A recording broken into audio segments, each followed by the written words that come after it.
Good morning, students. I am Hemant Singh and teaching you SST for class 8.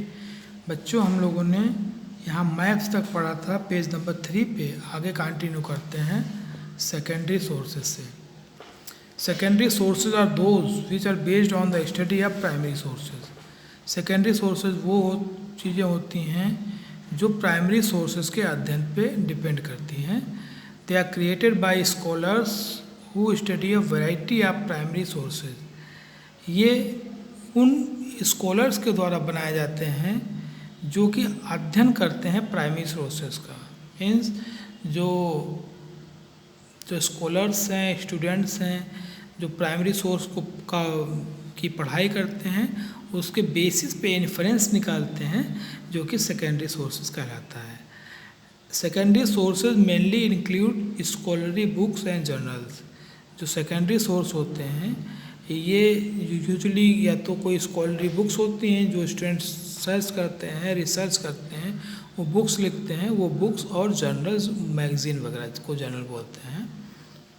However we must remember that primary and secondary sources are not always objective और neutral. हमें याद रखना चाहिए कि primary और secondary sources जो होते हैं हमेशा न्यूट्रल नहीं होते या ऑब्जेक्टिव नहीं होते। They usually provide only one point of view. केवल एक पॉइंट दिखाते हैं किसी भी एस्पेक्ट का या किसी भी थिंग का एक एस्पेक्ट दिखाते हैं। For example, a book about the British rule in India written by a British author will quite likely have a different point of view from a book written by an Indian author on the same subject.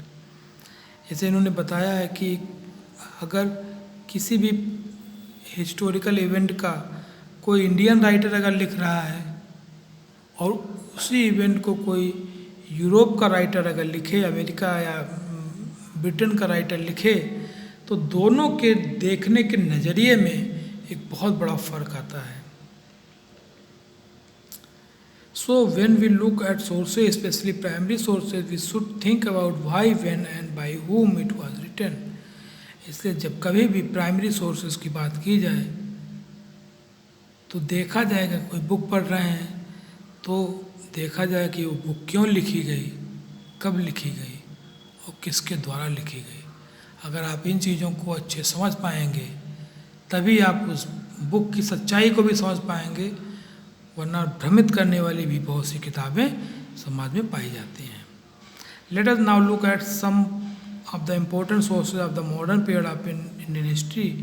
आओ आधुनिक इतिहास के कुछ important sources पर चर्चा करते हैं, उन्हें देखते हैं। नेक्स्ट पेज पे बातें बेटे।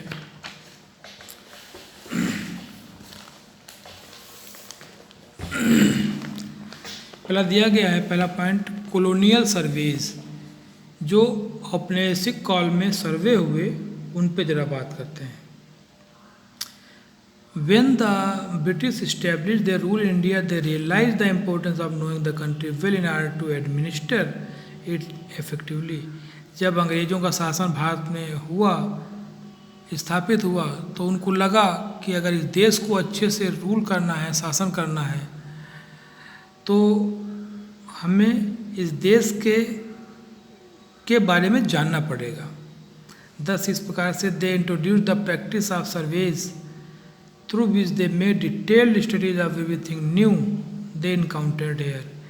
इस प्रकार से उन्होंने सर्वे कराना शुरू किया अंग्रेज़ों ने, और हर चीज़ जो उनके लिए नई थी उसका उन्होंने डिटेल्ड स्टडी की, काफ़ी विस्तृत अध्ययन किया। This include A thorough study of its history, language, culture, topography, natural vegetation, wild life and natural resources.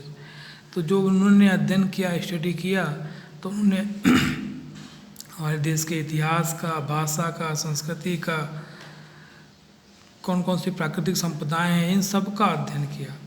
They also made detailed study of different kinds of people inhabiting the land and classified them on the basis of caste, religion, ethnicity and occupation. तो चीज़ों का अध्ययन करने के बाद उन्होंने व्यक्तियों का अध्ययन किया जो डिफरेंट प्लेसेस पे रहते थे और डिफरेंट कास्ट ये धर्म था उनका, उनका काम अलग था, व्यवसाय अलग था, इस बेसिस पर उन्होंने चीज़ों का अध्ययन किया। ठीक है, तो बच्चों हम लोग यहीं तक रखते हैं, इसको आगे हम लोग कल कंटिन्यू करेंगे। Till then thank you very much.